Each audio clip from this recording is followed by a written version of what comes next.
यहाँ उपस्थित हुनुभएका सम्पूर्ण महानुभावहरूप्रति म हार्दिक अभिवादन व्यक्त गर्दछु।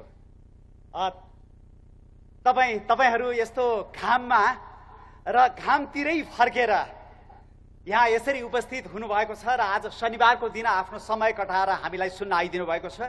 म र विवेकशील साझा पार्टी र नयाँ हामीसँगै जोडिनु भएका साथीहरू हामी सबै तपाईहरुप्रति आभारी छौं। म सबैभन्दा पहिला यो रातो मच्छिन्द्रनाथको भोटो देखाउने पवित्र स्थलमा बसेर यो शुभ कार्यको घोषणा गर्न पाउँदा आफूलाई असाध्यै हर्षित महसुस गरिराखेको छु।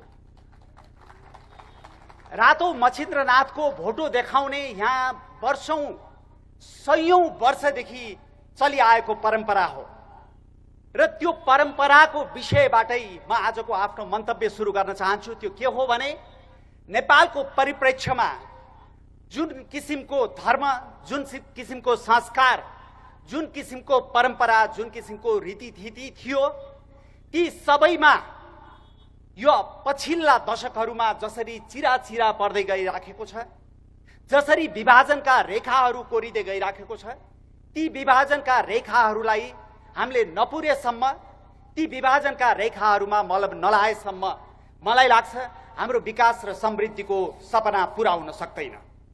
सबैभन्दा पहिला देश जोगाउनुपर्छ, सबैभन्दा पहिला समाज जोगाउनुपर्छ र यो ठाउँमा सदियौंदेखि यो देशका राष्ट्र प्रमुखहरूले आएर भोटो देखाउने गरेका छन् र यहाँहरूको साथ र सहयोग रह्यो भने, यो देशका जनताको साथ र सहयोग रह्यो भने, हाम्रा प्रतिबद्धताप्रति तपाईहरुको आस्था देखियो भने र हामीले गरेका बाचाहरूमा तपाईहरुको विश्वास देखियो भने सम्भवतः धेरै टाढा होइन निकट भविष्यमा विवेकशील साझा पार्टीका राष्ट्र प्रमुखले पनि यो ठाउँमा आएर भोटो देखाउनुहुनेछ।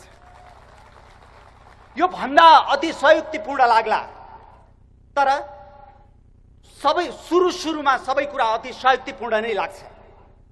समय बित्दै जाँदा र आम जनसाधारणको मनोविज्ञान परिवर्तन हुँदै जाँदा त्यो वास्तविकतामा परिणत हुन्छ।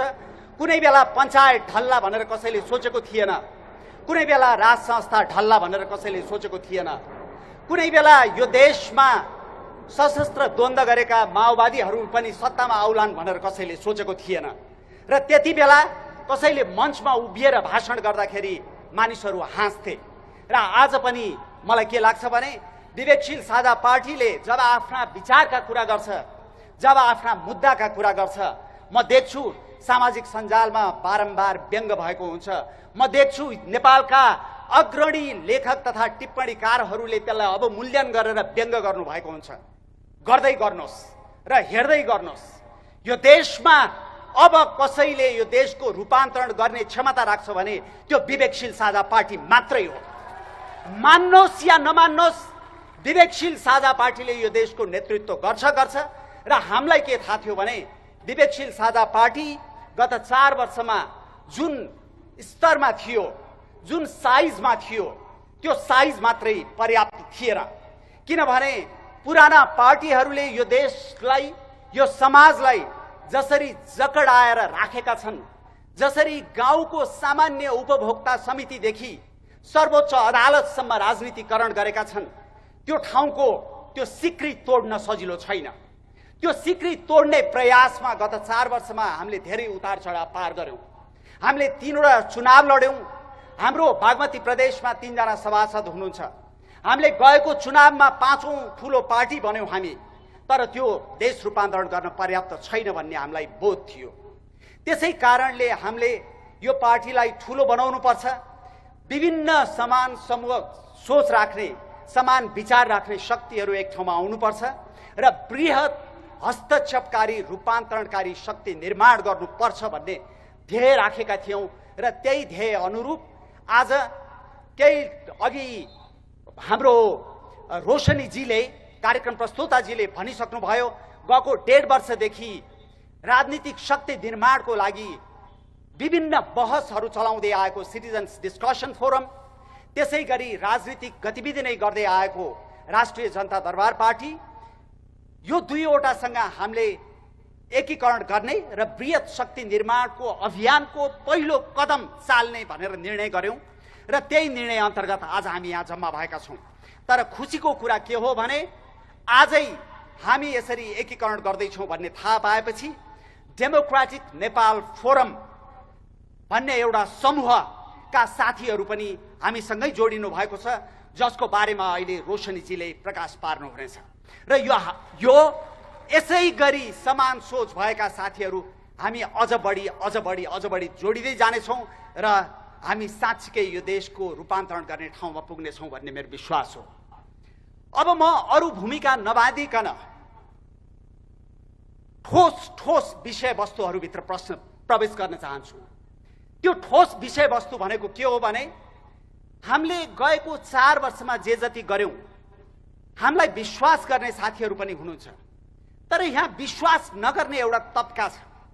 त्यो तबकाले हामीले जेसुकै गरे पनि विश्वास गर्दैन। त्यो तबकाले के गर्छ थाहा छ?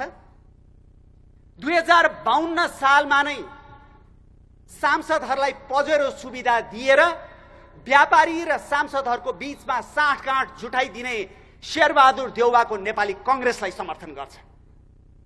2052 सालमै पजेरो काण्ड गर्नेलाई समर्थन गर्छ। त्यो समूहले के गर्छ थाहा छ? 2053 सालमा संसदमा सांसद किनबेच गर्नेलाई समर्थन गर्छ।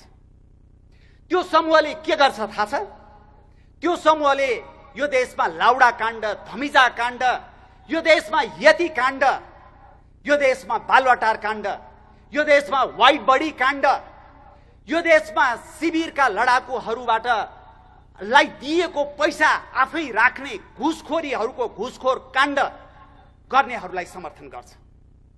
र त्यो समूहले जहिले पनि हामीलाई के प्रश्न गर्छ भने तिमीहरूसँग विचार छैन, तिमीहरूसँग एजेन्डा छैन। आज म विचार र एजेन्डाको बारेमा प्रश्न पार्न चाहन्छु र त्यो जसले टिप्पणी गर्नुहुन्छ विचार छैन, एजेन्डा छैन भनेर उहाँहरू कान खोलेर सुन्नुहोला। हामीले कल्याणकारी लोकतन्त्र भन्यौं हाम्रो विचारलाई। उहाँहरूले त्यो विचारै होइन भन्नुभयो, किनभने उहाँहरूले मार्क्स र माओले ओढाइदिनु भएको छाता ओढ्नु भएको छ। उहाँहरूले साम्यवाद र समाजवादलाई मात्रै विचार भन्टान्नुहुन्छ। उहाँहरूले कल्याणकारी लोकतन्त्र विचार होइन भन्नुहुन्छ। कल्याणकारी लोकतन्त्र भनेको के हो त्यो उहाँहरूले बुझ्नुहुन्न। समाजवादको नाममा उहाँहरूले दलीय एकदम दलाल पुँजीवाद बुझ्नुहुन्छ। समाजवादको नाममा मुगु र सप्तरीको गाउँमा खान नपाएर बसेका जनताहरू, पानी पिउन नपाएर बसेका जनताहरू, दाल र भात खाने पैसा नभएर दाल किन्न नसकेर पानी र भात मुछेर खाने जनताहरूको नाममा समाजवादको नारा दिएर त्यो समाजवाद सबै आफ्नो घरमा कोठामा आफ्नो परिवारका सदस्यमा सीमित राख्नुहुन्छ। र उहाँहरूले हामीलाई भन्नुहुन्छ तपाईहरुले केही बुझेकै छैन राजनीति। तपाईहरुले राजनीति बुझेको हुनाले यो देश यसरी बिग्रियो, त्यसै हुनाले हामी जस्ता नबुझ्नेहरू राजनीतिमा आउनु पर्यो। तपाईहरु राजनीति बुझेर इमानदारी पूर्वक राजनीति गर्नुहोस्, हामी आउनु पर्दैन। तपाईहरुले बुझेको, तपाईहरुले गरेको राजनीतिले यो सुन्दर देशको हाल यस्तो भएको। हामीले भन्यौ कल्याणकारी लोकतन्त्र अन्तर्गत हामी निशुल्क र गुणस्तरीय शिक्षा र स्वास्थ्य जनताको, सम्पूर्ण जनताको आधारभूत मानवाधिकार हो भनेर भन्छौं भन्यो। उहाँहरू भन्नुहुन्छ होइन, शिक्षा र स्वास्थ्यमा व्यापार गरेर समाजवाद स्थापना गर्नुपर्छ भन्नुहुन्छ उहाँहरू। बुझ्दिनु होला तपाईहरु, शिक्षा र स्वास्थ्यमा व्यापार गरेर उहाँहरूले गरेको जस्तो अनियमित ढंगबाट व्यापार गरेर समाजवाद स्थापना हुन सक्दैन। हामीले शिक्षा र स्वास्थ्यको तपाईको निशुल्क र गुणस्तरीय हुनुपर्छ भनेर भन्दा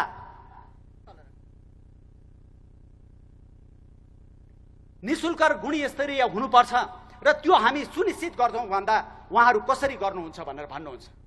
हामीले भन्यौं डाँडा डाँडामा नेताले पैसा लगेर जसरी डाँडा काटिराख्नु भएको छ, जसरी संघीयताको नाममा सिंहदरबारको भ्रष्टाचार गाउँ पुर्याइराख्नु भएको छ, जसरी सेनामा, प्रहरीमा, कर्मचारी तन्त्रमा भ्रष्टाचार गर्नुभएको छ, कमिसन खोरको काम गर्नुभएको छ, ती सबैलाई हामी नियन्त्रित गर्छौं र त्यसबाट बचेको पैसा हामी सम्पूर्ण जनताको लागि निशुल्क र गुणस्तरीय शिक्षा र स्वास्थ्यमा लगाउँछौं भन्दा उहाँहरू पत्याउनुहुन्न। यो गर्न सकिने काम हो। समाजवाद उन्मुख संविधान लेख्नेहरूले कि त तपाईहरू गर्नुहोस्, होइन भने भोलि हामीले आएर गर्नै पर्छ। यो अहिले शिक्षामा देशको 10% बजेट खर्च हुन्छ। 10% बजेट शिक्षामा खर्च गरेर त्यसको पनि ठूलो अंश प्रशासनमा खर्च गरेर शिक्षाको गुणस्तर बढ्दैन। सार्वजनिक शिक्षाको गुणस्तर नबढेसम्म संसारमा कुनै पनि देशले प्रगति गर्न सक्दैन। प्राइभेट स्कुलबाट उत्पादन भएका विद्यार्थीहरू विदेशका लागि दक्ष जनशक्ति उत्पादन गर्ने फ्याक्ट्री हुन्। त्यो हामीले बुझ्नुपर्छ। र नेपालका 80% जनताका छोराछोरी सार्वजनिक विद्यालयमा जान्छन् र त्यो 80% जनताका जो छोराछोरी सार्वजनिक विद्यालयमा जान्छन् उनीहरू मध्ये 70% उनीहरूले एकदमै न्यून गुणस्तर लिएर आएर उनीहरूले एसएलसी पूरा गरेका हुन्छन् अथवा उच्च शिक्षा पूरा गरेका हुन्छन्। र हाम्रो सेना, हाम्रो प्रहरी, हाम्रो प्रशासन, हाम्रो राजनीति त्यही गुणस्तरहीन शिक्षा लिएको व्यक्तिहरूबाट सञ्चालित छ। संसारमा त्यसै भएर मैले भन्ने गरेको छु, कुनै पनि देशमा सार्वजनिक शिक्षाको स्तर नबढेसम्म त्यो देशले प्रगति गर्न सक्दैन। त्यसै हुनाले हाम्रो निशुल्क र गुणस्तरीय सार्वजनिक शिक्षा हाम्रो 1 नम्बर भने पनि हुन्छ अथवा प्रमुख एजेन्डा हो। हामीले भनेका छौं स्वास्थ्य निशुल्क र गुणस्तरीय हुनुपर्छ। निशुल्क र गुणस्तरीय नभइकन मसँग पैसा छ काठमाडौँमा बसेर मैले उपचार पाउने अनि दार्चुला र धनुषाका गाउँमा बस्ने जनताले उपचार नपाउने, पैसा नभए भने मर्नु पर्ने, ज्यान गुमाउनु पर्ने, डायलासिस फ्री छ भनेर भनिएको छ। फ्री कसरी हुन्छ? मुगुको एउटा गाउँमा बस्ने नागरिकलाई हप्ताको 2 चोटि डायलासिस गर्नु पर्यो भने ऊ सुर्खेत झर्नुपर्छ। सुर्खेत झरेर उनले त्यहाँ भाडा लिनुपर्छ, परिवारको एउटा सदस्य लिएर बस्नुपर्छ। उनले कि मर्नु पर्यो, होइन भने सुर्खेत बसाई सराई गरेर बाँकी जीवनभरि डायलासिसको उपचार गर्नु पर्यो। के यही चाहनुहुन्छ तपाईहरू? आज यहाँ पूर्वदेखि पश्चिमसम्मका कैयौं नागरिकहरू उपस्थित हुनुहुन्छ। तपाईहरू एकचोटि आफ्नो गाउँ सम्झिनुहोस्। त्यसै हुनाले हामीले भन्यौं सबैतिरबाट बजेट कटौती गरेर भए पनि निशुल्क र गुणस्तरीय स्वास्थ्य सेवा हरेक नागरिकको, त्यो काठमाडौँमा जन्मिएको होस्, त्यो धनुषाको गाउँमा जन्मिएको होस्, त्यो दार्चुलाको गाउँमा जन्मिएको होस्, त्यो आधारभूत मानव अधिकारको विषय हो भनेर हामीले भन्यौं। र जब शिक्षा, स्वास्थ्य, सामाजिक सुरक्षालाई तपाईले राज्यले सुनिश्चित गर्छ त्यहाँ कल्याणकारी लोकतन्त्र स्थापना हुन्छ। तर कल्याणकारी लोकतन्त्र स्थापना त्यतिले मात्रै पुग्दैन। यो देशमा एजेन्डा छैन, हाम्रो एजेन्डा छैन भन्नेहरूले फेरि कान खोलेर सुन्नु होला। हामीले भन्यौं यो देशमा सरकारी वेतनधारीहरूको युनियन हामी सरकारमा पुग्यौं भने पहिलो क्याबिनेटको बैठकबाटै विधिपूर्वक त्यसलाई खारेज गर्ने प्रक्रियामा लिएर जान्छौं। भगवान रामलाई नै लिएर आएर नेपालमा शासन गर्न दिए पनि सरकारी वेतनधारीले युनियनबाजी गरेसम्म र राजनीति गरेसम्म यो देशले कुनै हालतमा रूपान्तरण गर्न सक्दैन। र आज कैयौं तपाईहरू यहाँ युवाहरू हुनुहुन्छ, मलाई त्यो युवाहरूदेखि कहिलेकाहीँ चिन्ता पनि लाग्छ। अस्ति हामी कुरिन्टारमा एउटा कार्यक्रममा जाँदै थियौं, बाटोमा एमालेको महाधिवेशनमा जाने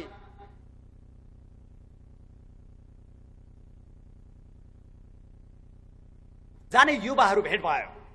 उहाँहरूसँग कुरा गर्दै थिएँ। एकजना युवाले भन्नुभयो हाम्रो सांसदले त हाम्रो जिल्लामा 40 करोड रुपियाँ ल्याउनु भएको छ। मैले उहाँलाई भने तपाई खुसी हुनुभयो? उहाँले भन्नुभयो मेरो जिल्लामा पैसा आएपछि म खुसी भएँ। समस्या त्यही छ।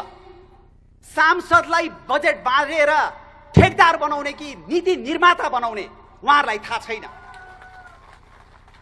किनभने उहाँहरू सांसदहरूलाई ठेकदार बनाउन चाहनुहुन्छ र युवाहरू ती ठेकदार सांसदहरूलाई ठेकदार बनाउने नेताहरूलाई, अदालतमा गएर राजनीति गर्ने नेताहरूलाई, प्रहरीमा गएर राजनीति गर्ने नेताहरूलाई, काठमाडौँमा घर घरमा ग्यास पुर्याइदिन्छु भन्ने नेताहरूलाई, बालुवाटार काण्ड गर्ने, यति काण्ड गर्ने, धमिजा काण्ड गर्ने नेताहरूलाई गएर अनि तथा नाम बोल्दाखेरि पर्र बसेर जब युवाहरू भाषण गर्नुहुन्छ त्यति बेला मेरो मन दुख्छ। किन दुख्छ भने ती युवाहरूले के बुझ्नु पर्यो भने उहाँहरू जसलाई ताली बजाउँदै हुनुहुन्छ उहाँहरूको कारण ती युवाहरू घर खेत बेचेर ऋण लिएर हजारौंको संख्यामा विदेश जानको लागि भिजा लिन लाइन बस्नु को बाध्य छ? मेरा उमेरका मान्छेहरू बाध्य छन् कि युवाहरू बाध्य छन्? त्यो बुझ्ने कि नबुझ्ने? र उहाँहरूले बुझ्नु पर्यो।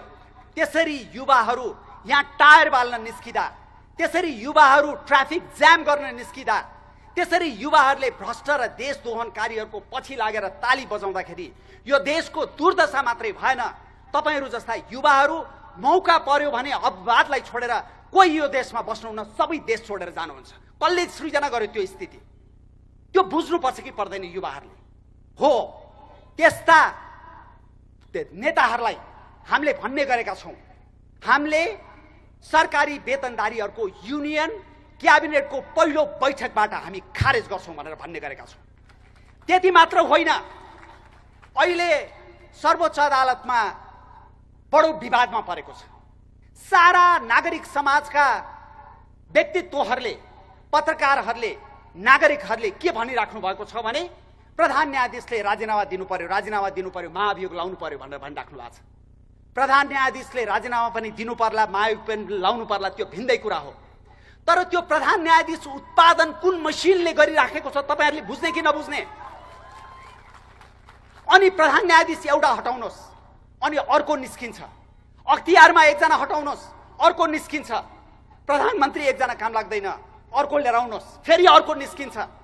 यसै गरी तपाईहरूको जिन्दगी जाँदैछ, हाम्रो जिन्दगी त गयो। त्यसै कारणले तपाईहरूले के बुझ्नु पर्यो भने सरकारी वेतनधारीको मात्रै होइन, अदालतमा राजनीति घुसाउने, व्यापार व्यवसायमा राजनीति घुसाउने, विश्वविद्यालयमा राजनीति घुसाउने, शिक्षकहरूको स्कुलमा राजनीति घुसाउने, डाक्टरहरूमा राजनीति घुसाउने, इन्जिनियरमा राजनीति घुसाउने, वकिलहरूमा राजनीति घुसाउने पेशागत दलीय संगठन खारेज गर्नु पर्यो। पेशागत दलीय संगठन खारेज नगर्ने हो भने हेरिराख्नुहोस्, अहिले कतिपय युवाहरू दुईटै ठूला पार्टीमा युवाहरू आएपछि देश बदलिन्छ, युवा नेतृत्व आएपछि देश बदलिन्छ भनेर भन्दै हुनुहुन्छ।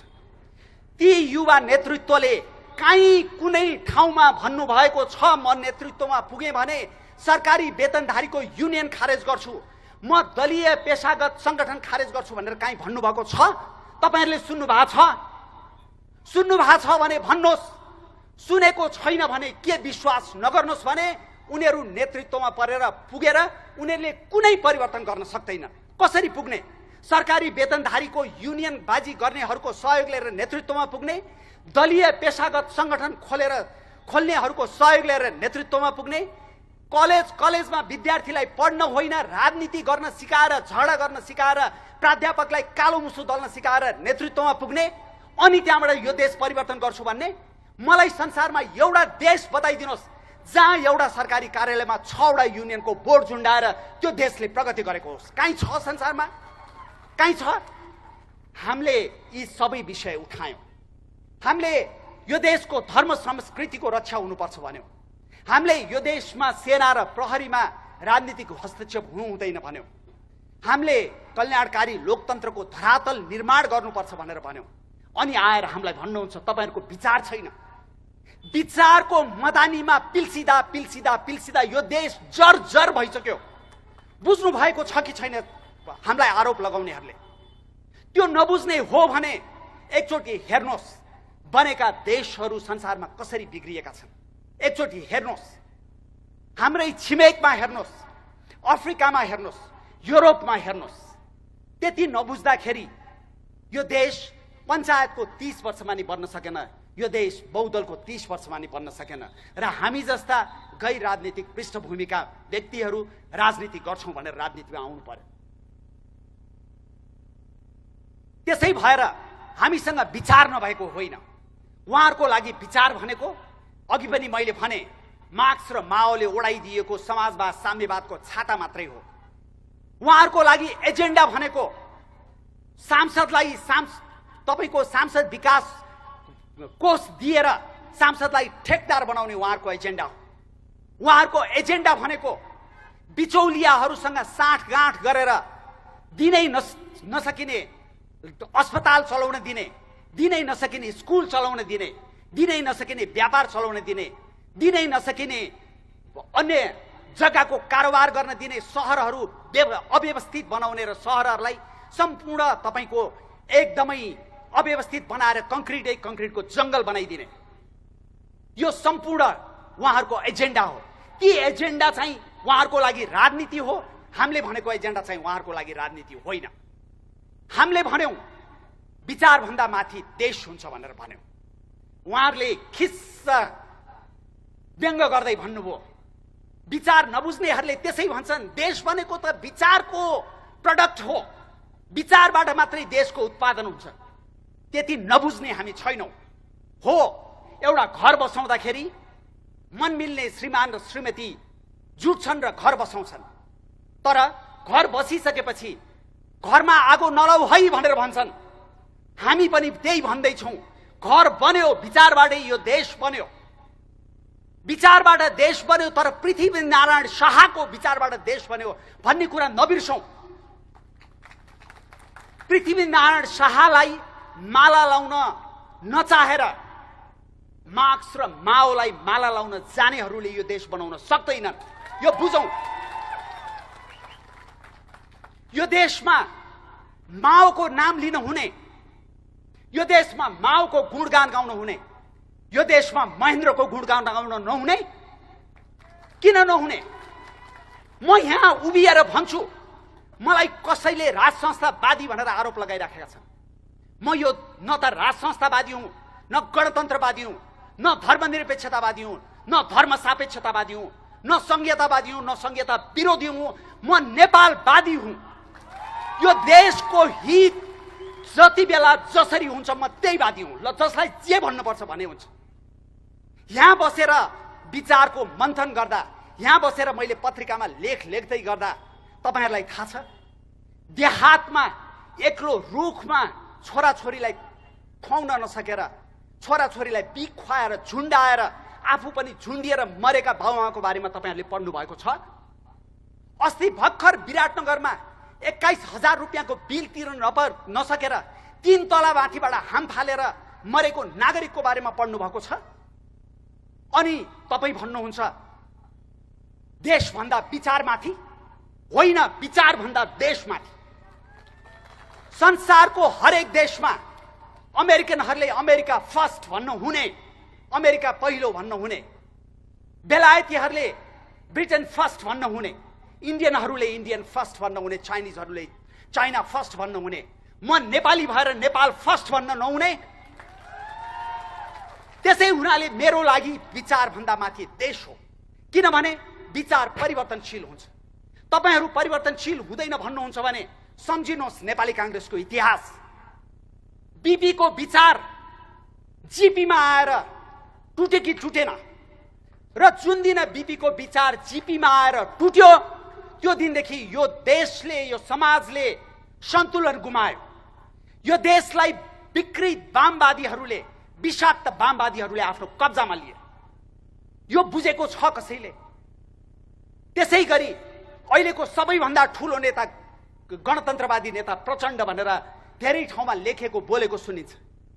एकचोटि प्रचण्डको सहकर्मी हिसेला यमीको किताब पढ्नुहोस्, त्यहाँ के लेखिएको छ। सत्ता हत्याउनको लागि प्रचण्डले पूर्व राजा ज्ञानेन्द्रसँग साँठगाँठ गर्न प्रयास गरेका थिए कि थिएनन्, त्यो पढ्नुहोस् एकचोटि। अनि त्यही व्यक्ति चाहिँ सबभन्दा ठूलो गणतन्त्रवादी, अनि जसले माओको माला लगाएर महेन्द्रलाई सराप छ, त्यो व्यक्ति चाहिँ सबभन्दा ठूलो राष्ट्रवादी कसरी हुन्छ? यो हुन सक्दैन। त्यसै कारणले यहाँ हेर्नुहोस्, तपाईहरुमध्ये कतिपय विभिन्न विचारधाराका साथीहरू हुनुहुन्छ होला, त्यसमा केही पनि समस्या छैन। लोकतन्त्रमा बहुलवादमा हामीले विश्वास गर्नुपर्छ, एकले अर्कोको विचारलाई सम्मान गर्नुपर्छ। तर यो समाजमा विकृत वामवादीहरूले जसरी विषाक्त विचारहरू एक मुखे बनाएर छरिदिएका छन्, यहाँ मैले अघि भनेको जस्तो माओको नाम लिनुहुन्छ, मार्क्सको नाम लिनुहुन्छ, पृथ्वीनारायण शाहको नाम लिनु हुँदैन, महेन्द्रको नाम लिनु हुँदैन। कमजोरी सबैका होलान्। यो तरिकाले समाज बन्न सक्दैन। मैले भन्ने गरेको छु, जुन समाजले सन्तुलित रूपमा इतिहासको अध्ययन गरेको हुँदैन, वस्तुपरक रूपमा इतिहासको अध्ययन गरेको हुँदैन, त्यो समाज सन्तुलित हुन सक्दैन। त्यसै कारणले हामीले भन्यौं विचारभन्दा माथि देश। किनभने जब घर सङ्कटमा पर्छ हामी के भन्छौँ? घर नभाड है, घर नबिगार है भन्छौँ। अहिले यो घर, यो देश सङ्कटमा छ। यो सङ्कट कतिपयले अनुभूतै गरेका छैनन्। कसरी सङ्कटमा छ त्यो मैले विचारभन्दा माथि देश दस्तावेजमा अलिकति व्याख्या गर्ने प्रयास गरेको छु। यो देशमा धर्मनिरपेक्षता लिएर आइयो। धर्म सापेक्षता र निरपेक्षताको कुरा होइन, धर्मको राजनीति गर्न खोज्यो भनेर यहाँ आरोप लगाउँछन्। हिन्दू राष्ट्र भन्नु र धर्मको राजनीति भन्नु बीचको अन्तर नबुझ्नेहरूले धर्मको राजनीति गरेको भनेर दोष लगाउँछन्। धर्मको राजनीति भनेको साउदी अरेबियामा हुन्छ, धर्मको राजनीति भनेको कतारमा हुन्छ, धर्मको राजनीति भनेको अफगानिस्तानमा हुन्छ, जहाँ धर्मका ग्रन्थहरूको मूल्य मान्यताले राज्य सञ्चालनका मूल्य मान्यतालाई निर्देशित गर्छ। त्यो चाहिँ धर्मको राजनीति हो। तर नेपालमा हिन्दू राष्ट्र हुँदाखेरि कुन चाहिँ धर्म ग्रन्थको मूल्य मान्यताले नेपालको राज्य सञ्चालनलाई निर्देशित गरेको थियो? कुनै मूल्य मान्यताले निर्देशित गरेको थियो? र हिजो धर्मनिरपेक्षता के मधेस आन्दोलनको एजेन्डा थियो? हिजो धर्मनिरपेक्षता के यो यहाँको सम्पूर्ण जनआन्दोलनको एजेन्डा थियो कि 12 बुँदेको एजेन्डा थियो? त्यसमा सन् 2014 डिसेम्बर 10 तारिक मानव अधिकारको दिन त्यति बेलाका ब्रिटिस राजदूत एन्ड्रु स्पार्क्सले नेपालको एउटा प्रमुख पत्रिकामा खुला पत्र लेखेर नेपाललाई धर्मनिरपेक्ष बनाएर धर्मान्तरको अधिकार दिन भनेर पत्र लेखे। अमेरिकी राजदूतले कसरी ठाउँ ठाउँमा त्यो एजेन्डा लिएर आउँथे भन्ने कुरा हालसालै एकजना विदेशी भूतपूर्व राजदूतले आफ्नो पुस्तकमा लेखेका छन्। त्यति बेला नेपाल एउटा शान्त समाजमा धर्मको विषय उठाएर धर्मलाई किजोल्दा धर्मको राजनीति गर्यो भनेर कसैले लेख्नु भएन। अहिले हामीले जनतालाई भन्न दिउँ, जनताको मन दुखेको छ, जनतालाई निर्णय गर्न दिउँ। जनमत संग्रह भनेको लोकतन्त्रको सबैभन्दा उन्नत र उच्चतम अभिव्यक्ति हो भन्दा हामीलाई धर्मको राजनीति गर्यो भन्ने? अनि त्यो जनमत संग्रहको प्रावधान संविधानमा राख्या चाहिँ किन त? उसीमा जनमत संग्रह नगर्ने भनेको भए भइहाल्थ्यो। जनताको भावना लोकतन्त्रमा सबैभन्दा प्रधान हुन्छ। त्यसै हुनाले भन्यौं हामीले जनताको मन दुखेको छ। किनभने तपाईँ गाउँ गाउँ जानुहोस्, मान्छेहरूले यो विषय उठाउन थालेका छन्। र जब धर्मको विषयले, बहुमतमा रहेको धर्मको विषयले एकदमै उग्र रूप लिन थाल्छ, त्यसले अफगानिस्तानको रूप लिन सक्छ। अफगानिस्तानमा आजभन्दा 50-60 वर्ष अगाडि महिलाहरू काबुल विश्वविद्यालयमा स्कर्ट लगाएर विश्वविद्यालय जान्थे। महिलाहरू गीत गाउँथे, मोडलिङ गर्थे। तर त्यहाँ पनि अग्रगमन घुस्यो। अग्रगमन घुसेपछि त्यहाँ अमेरिकन घुस्यो, त्यहाँ पाकिस्तानी घुस्यो, त्यहाँ रसियन घुस्यो र त्यो खुला समाज आज उग्र भएर गयो र बुर्का लगाएर हिँड्ने समाजमा रूपान्तरण भएको छ। भारतमा 1949 पछिको पहिलो निर्वाचनमा अहिलेको आरएसएस को त्यो जरा संगठन जनसंघले जम्मा 3वटा मात्रै सिट लिएर आएको थियो। तर त्यहाँ घचाड्दै घचाड्दै घचाड्दै लग्यो र आज भारत मिलिटेन्ट हिन्दुइजम भएको अथवा उग्र हिन्दू राष्ट्रवादी समाजमा रूपान्तरण हुन लाग्यो भनेर धेरैलाई डर लागिराखेको छ। जब तपाईले घचाड्नुहुन्छ समाजलाई, समाजले पचाउन नसक्ने गरेर घचाड्नुहुन्छ, त्यहाँ कन्फ्लिक्ट सृजना हुन्छ। त्यो धेरै ठाउँमा देखिएको छ। त्यो अफ्रिकन देशहरूमा नि देखिएको छ, त्यो एसियाका देशहरूमा नि देखिएको छ। त्यसै हुनाले हामीले भन्यौं यो देशमा शान्ति स्थिरताको लागि हामीले जनमत संग्रहमा लानुपर्छ, जनताको मत बुझ्नुपर्छ भने हामीले संघीयताको बारेमा भन्यौं। यो नेपाल जस्तो विविधतापूर्ण देश जहाँ यत्रा जात जाति भाषा भाषीहरू छन्, यो देशले संघीयता धान्न सक्दैन। किनभने तपाईले भारतमा हेर्नुभयो भने 14-15वटाबाट 30-32 वटा प्रान्त बनिसके। त्यसैगरी अमेरिकामा हेर्नुभयो भने तपाईको 15-20 वटाबाट 50 वटा प्रान्त बन्यो।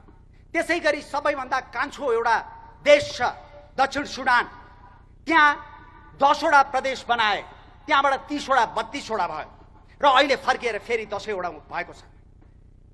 तपाईले 7 वटा प्रदेशबाट सुरु गरेपछि यहाँ जस्ता किसिमका मागहरू उठिराखेका छन्, जातीय संघीयताका माग, आत्मनिर्णयको अधिकार सहितको संघीयताका माग जसरी उठिराखेको छन्, यसले भोलि जुन किसिमको परिस्थिति नेपालमा निर्माण गर्छ त्यसले विकास र समृद्धिको एजेन्डालाई अगाडि बढाउनै दिँदैन। त्यसै हुनाले हामीले भन्यौं स्थानीय तहलाई सुदृढीकरण गर्दै पुनर्संरचना गर्दै संघीयता खारेज गर्नुपर्छ भनेर हामीले भन्यौं। संघीयता खारेज राजनीतिक दृष्टिकोणबाट मात्र होइन, यो देशको आजभन्दा 20 वर्ष 25 वर्षपछिको स्थिति कस्तो हुन्छ भनेर मात्रै होइन, आर्थिक दृष्टिकोणबाट पनि त्यो सम्भव छैन। संघीय बजेटको 24% बजेट संघीयताको लागि जान्छ, त्यसमध्येको 80% झन्डै 80% प्रशासनिक खर्च हुन्छ। तपाईहरुले विभिन्न रिपोर्ट पढ्नु भएकै होला, संघीयतापछि स्थानीय तह सबभन्दा बढी भ्रष्ट छन् भनेर पढ्नु भयो होला। बीचमा तपाईको अर्को तह छ, 550 जनाले तलब खान्छन् र अरु धेरै संरचनाहरू छन्। त्यो सारा खर्च के को लागि? राजनीतिज्ञहरूको लागि, राजनीतिक भागभण्डा गर्नको लागि? त्यो हुन सक्दैन। त्यसै हुनाले हामीले भन्यौं संघीयता खारेज हुनुपर्छ। किन भनिराखेको छौं भने तपाईले आजभन्दा 15 वर्ष 20 वर्ष पछि यो देशको धार्मिक जनसांख्यिक बनौट हेर्नु भयो भने त्यो बनौट जसरी परिवर्तन हुन्छ त्यति बेला यो देशले थाम्न सक्दैन र यो देश नै रहेन भने नेपाली हामी रहौँला कहाँ, नेपालले नरहे भनेको जस्तै हो। नेपाल रहँदैन भनेर नेपालै रहँदैन भन्न खोजेको होइन, तर सधैँ अस्थिर भयो, विखण्डित भयो भने के गर्ने? तर यसको अर्थ हामी कसरी नबुझौं भने हामीले छिमेकमा भएको देशलाई गाली गरेर, छिमेकी देशहरूलाई गाली गरेर यो देश विकास गर्न सक्छौं भनेको होइन।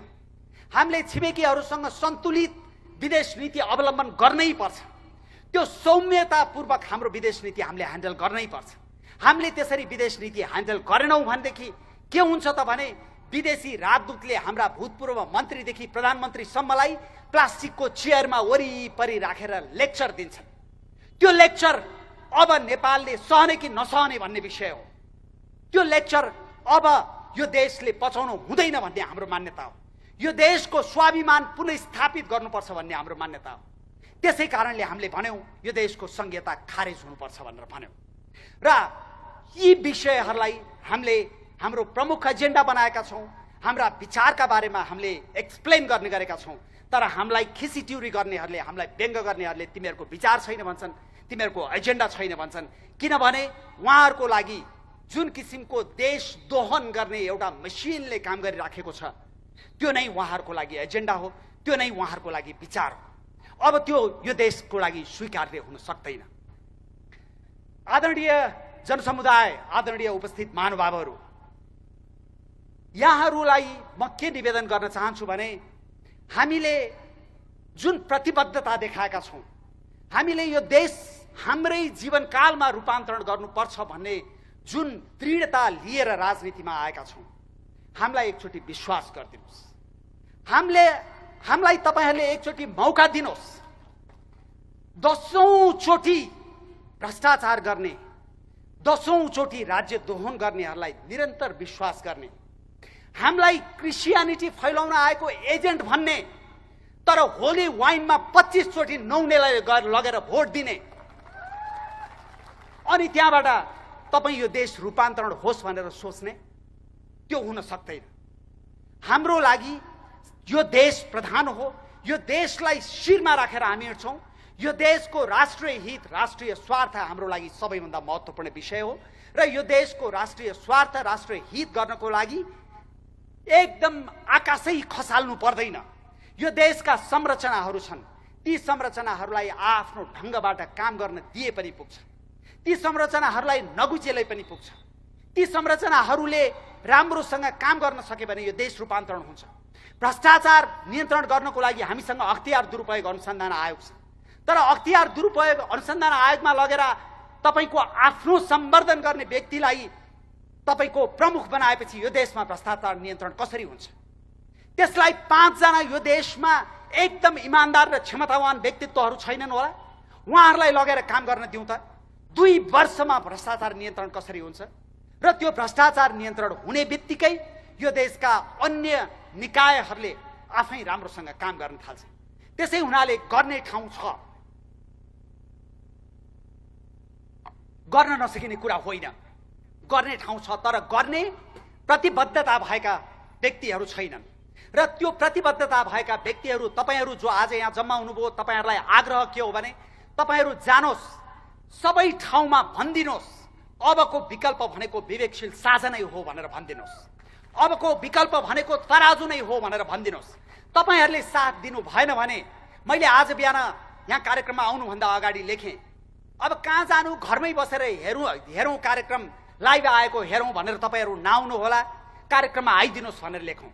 हाम्रा मतदाताहरू कस्तो हुनुहुन्छ भने घरमा बसेर फेसबुकमा हामीलाई सहयोग गर्नुहुन्छ, हामीलाई राम्रो कमेन्ट गर्नुहुन्छ, तर घाम खाएर धुलो खाएर यसरी तपाईँहरू जसरी हतपति उपस्थित भइदिनुहुन्न, त्यो हाम्रो विडम्बना हो। र अब के लाग्छ भने जसरी अरू पार्टीहरूमा सयौंको संख्यामा, हजारौंको संख्यामा युवाहरू निस्किन्छन्, त्यसै गरी देशभरि हजारौंको संख्यामा युवाहरू निस्किनु पर्यो, युवाहरू बोल्नु पर्यो, युवाहरू अगाडि आउनु पर्यो, अनि मात्रै यो देशको रूपान्तरण सम्भव छ, नत्र यो देशको रूपान्तरण सम्भव छैन। मैले कति समय लिए मलाई थाहा भएन,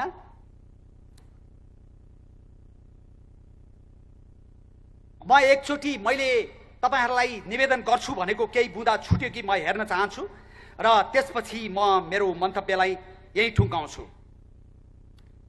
मैले अर्को एउटा विषय तपाईहरुलाई निवेदन गर्न चाहे। नेपाल, मैले अघि विकृत वामवादको विषयलाई उठाए।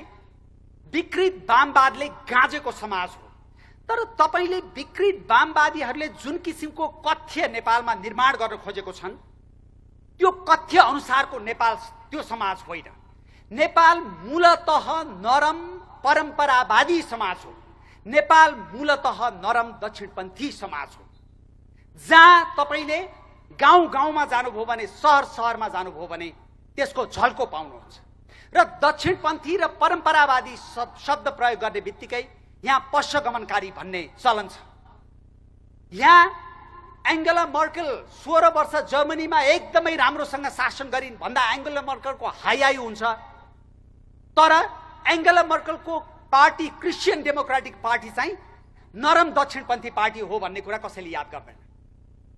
त्यसै गरी हाम्रो समाजमा कतिपय मूल्य मान्यताहरू हाम्रा समाजले थेक्न सक्ने गरेर मात्रै हामीले उचाल्नुपर्छ, र त्यो थेक्न नसक्ने गरेर उचाल्यो भने नेपालको लोकतन्त्र एक लेनको बाटोमा 80 माइल पर आवरमा दौडाएको मोटर जसरी दौडिराखेको छ, जुन बेला बेलामा दुर्घटना भइरहेको छ।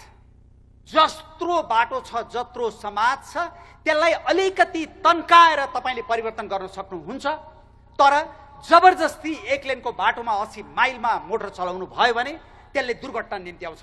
र नेपालमा तपाईले देख्नुभयो भने बारम्बार गएको 30 वर्षमा हामीले दुर्घटना मात्र भोगिराखेका छौं, र त्यो दुर्घटनाबाट माथि उठौं भन्ने हाम्रो चाहना हो।